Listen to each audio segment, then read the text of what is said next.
श्री शिवाय नमस्तुभ्यम। हर हर महादेव। दोस्तों, आज का ये वीडियो हम सभी के लिए बहुत ही खास होने वाला है क्योंकि इस साल की पहली एकादशी की तिथि आ चुकी है और इस बार ये पड़ रही है रविवार के दिन। पूज्य गुरु जी ने कहा कि इस रविवार के दिन आपको अपने जीवन में ओज तेज की वृद्धि के लिए, मान सम्मान के लिए, रुपए पैसों की प्राप्ति के लिए, व्यापार में तरक्की के लिए, जीवन में लगातार सफलता प्राप्त करने के लिए तथा सारे को समाप्त करने के लिए सिर्फ और सिर्फ शिवलिंग के सामने एक लोटा जल समर्पित करने के बाद 3 बार ताली बजा देनी है।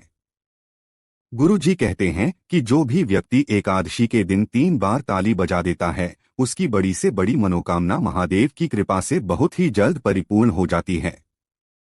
तो चलिए जानते हैं इस विशेष उपाय के बारे में, लेकिन उससे पहले प्रार्थना, अगर आप चैनल पर नए हैं तो कृपया चैनल को सब्सक्राइब अवश्य कर लें।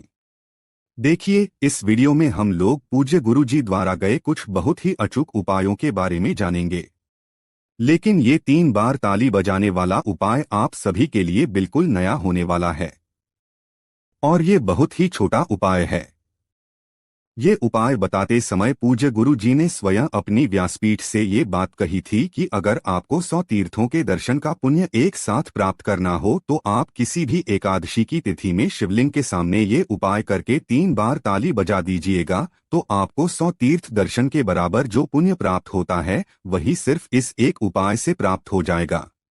तो चलिए जानते हैं पूज्य गुरु जी द्वारा बताए गए इस विशेष उपाय के बारे में। ये उपाय करने के लिए सबसे पहले आपको जरूरत पड़ेगी एक लोटे जल की। देखिए, ये लोटा आप तांबे का ही लीजिएगा और इसमें जल आप अपने किचन से ही लीजिएगा। आपके किचन में जो जल रखा रहता है, चाहे वो मटका में रखा रहे, चाहे वो बाल्टी में रखा रहे, चाहे वो रो में लगा हुआ हो, कहीं पर भी किचन में जो जल रखा हो उससे आपको ये एक लोटा जल पूरा भर लेना है। और इसी के साथ आपको इस जल में थोड़ा सा गंगा जल मिला लेना है। अगर आपके पास गंगा जल नहीं है तो आप यमुना जी का जल मिला लीजिए। यमुना जी का नहीं है तो आप चंद्रभागा नदी का जल मिला लीजिए। चंद्रभागा नदी का नहीं है तो पूरे भारत में जितनी भी पवित्र नदियां हैं उनमें से किसी भी नदी का आप थोड़ा सा जल मिला लीजिए। अगर आपके पास किसी भी नदी का जल नहीं है तो फिर आप सिर्फ एक लोटा जल शिवालय पहुंच जाइएगा। ये उपाय आप पूरे दिन में किसी भी समय कर सकते हैं।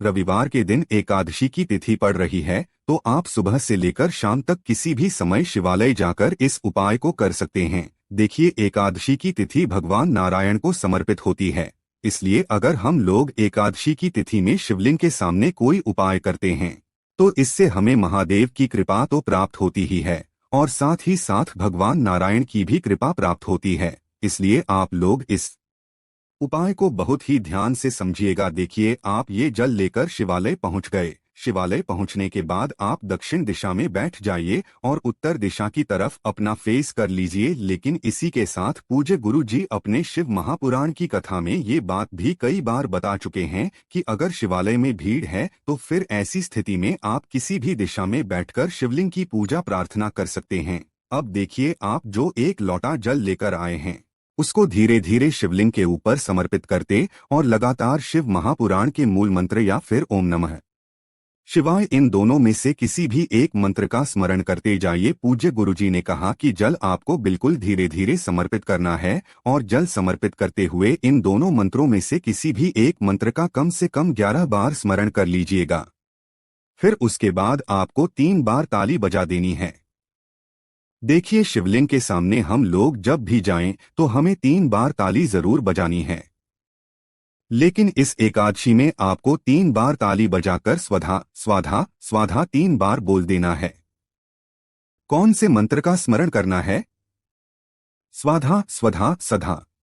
स्वधा नाम का आप 3 बार स्मरण करिएगा और ये 3 बार ताली बजा दीजिएगा।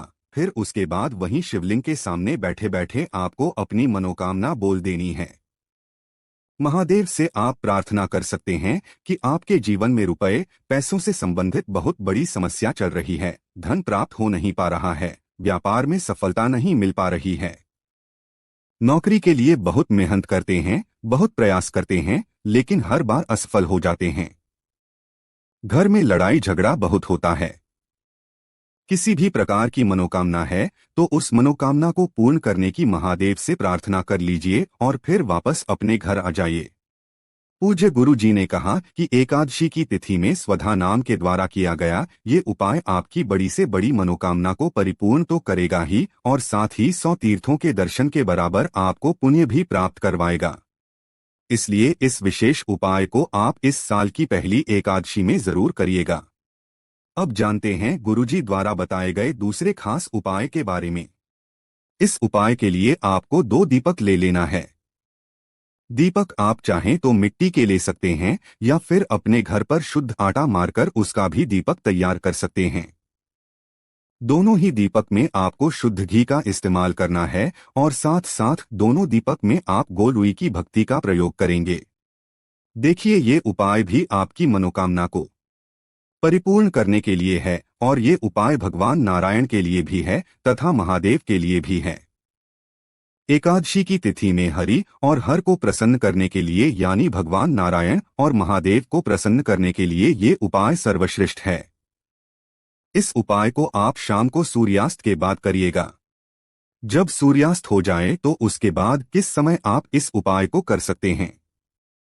देखिए ये 2 दीपक आपने ले लिए, फिर इसी के साथ आपको थोड़े से काले तिल ले लेने हैं और सबसे आखिर में आपको थोड़ी सी हल्दी ले लेनी है। शुद्ध पीसी हुई आपको थोड़ी सी हल्दी ले लेनी है। देखिए एकादशी की तिथि भगवान नारायण को समर्पित होती है और इस दिन अगर हम लोग हल्दी का कोई भी उपाय करते हैं तो इससे भगवान नारायण हमसे बहुत ही जल्द प्रसन्न हो जाते हैं। इसलिए आपने ये जो 2 दीपक लिए हैं इनमें से एक दीपक अपने घर पर जो भगवान विष्णु की मूर्ति है या कोई प्रतिमा है तो उसके सामने प्रज्वलित कर देना है। अगर भगवान विष्णु की नहीं है तो उनके किसी अवतार के सामने आप इस दीपक को प्रज्वलित कर सकते हैं। भगवान राम के सामने प्रज्वलित कर सकते हैं या फिर कृष्ण जी के सामने प्रज्वलित कर सकते हैं या फिर दत्तात्रेय जी के सामने प्रज्वलित कर सकते हैं। किन्हीं भी अवतार के सम्मुख आप ये दीपक प्रज्वलित कर दीजिए और ओम नमो भगवते वासुदेवाय इस मंत्र का 11 बार स्मरण करते हुए ये तिल के थोड़े से दाने इसमें समर्पित कर दीजिए और एक चुटकी हल्दी समर्पित कर दीजिए। उसके बाद वहीं थोड़ी देर बैठिए, भगवान नारायण से प्रार्थना करिए कि मेरी ऐसी ऐसी मनोकामना है जो अभी तक परिपूर्ण नहीं हो पा रही है, मेरी उस मनोकामना को परिपूर्ण करने की कृपा करें। ऐसी प्रार्थना करने के बाद फिर दूसरा दीपक और थोड़े से काले तिल लेकर आपको पहुंच जाना है शिवालय। शिवालय पहुंचने के बाद ये दूसरा दीपक आपको शिवलिंग के आसपास कहीं पर प्रज्वलित कर देना है और नमः शिवाय इस मंत्र का 11 बार स्मरण करते हुए ये थोड़े से काले तिल के दाने इसमें समर्पित कर दीजिए और फिर से वही मनोकामना पूर्ण करने के लिए महादेव से प्रार्थना कर लीजिए जो अभी आपने भगवान विष्णु के सामने बोलिए और फिर वापस अपने घर आ जाइए।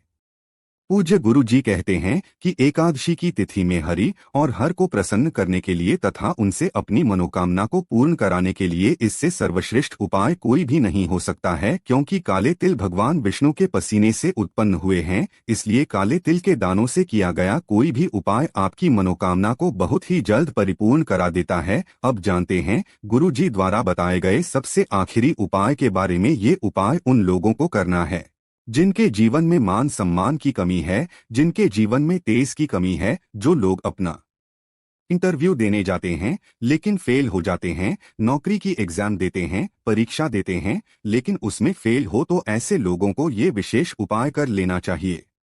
इस उपाय के लिए आपको 1 लोटा जल ले लेना है। तांबे के पात्र में आप अपने घर से 1 लोटा जल ले लीजिए और इसी के साथ आपको 1 या 2 गुड़ के टुकड़े ले लेने हैं। छोटे छोटे 1 या 2 गुड़ के टुकड़े ले लीजिए और सबसे आखिर में आपको ले लेना है थोड़े से काले तिल। अब ये सारी सामग्री लेकर आपको अपनी छत पर पहुंच जाना है। देखिए जहां से भी आपको भगवान सूर्य नारायण के दर्शन हो रहे हैं वहां पर आपको पहुंच जाना है और ये गुड़ के टुकड़े इसी 1 लोटे जल में डाल लेना है और काले तिल के दाने इसी 1 लोटे जल में डाल लेना है और 11 बार ओम नमो भगवते वासुदेवा इस मंत्र का स्मरण कर लेना है। अब ये 1 लोटा जल आप भगवान सूर्य नारायण में अर्घ्य स्वरूप समर्पित करेंगे। भगवान सूर्य नारायण को आप अर्घ्य देते हैं तो उसमें आपको ये सामग्री जरूर डालनी है। हो सके तो आप 1 चुटकी हल्दी डाल लीजिएगा, हो सके तो आप 1 लाल फूल डाल लीजिएगा अगर कुछ भी नहीं हो पाता है तो आप ये दो सामग्री डालिएगा, काले तिल और गुड़, और इसी से आप भगवान सूर्य नारायण को अर्घ्य दे दीजिएगा। और फिर जिस स्थान पर आप खड़े हैं उसी स्थान पर आपको 7 बार परिक्रमा कर लेनी है। और अर्घ्य देते समय आप एक बात याद रखिएगा कि आपको ओम सूर्याय नमः इस मंत्र का 11 बार या 21 बार स्मरण जरूर कर लेना है। फिर भगवान सूर्य नारायण से प्रार्थना करते हुए आपको वापस आ जाना है। गुरुजी कहते हैं कि एकादशी की तिथि में जो भी व्यक्ति भगवान सूर्य नारायण को इस प्रकार से अर्घ्य है तो उसके शरीर की बड़ी से बड़ी बीमारी समाप्त होती है और उसके जीवन में ओज तेज की प्राप्ति होती है। तो दोस्तों, ये थे पूज्य गुरु जी द्वारा बताए गए कुछ बहुत ही खास उपाय। अगर आपको जानकारी अच्छी लगी हो तो वीडियो लाइक करिएगा। श्री शिवाय नमस्तुभ्यम। हर हर महादेव।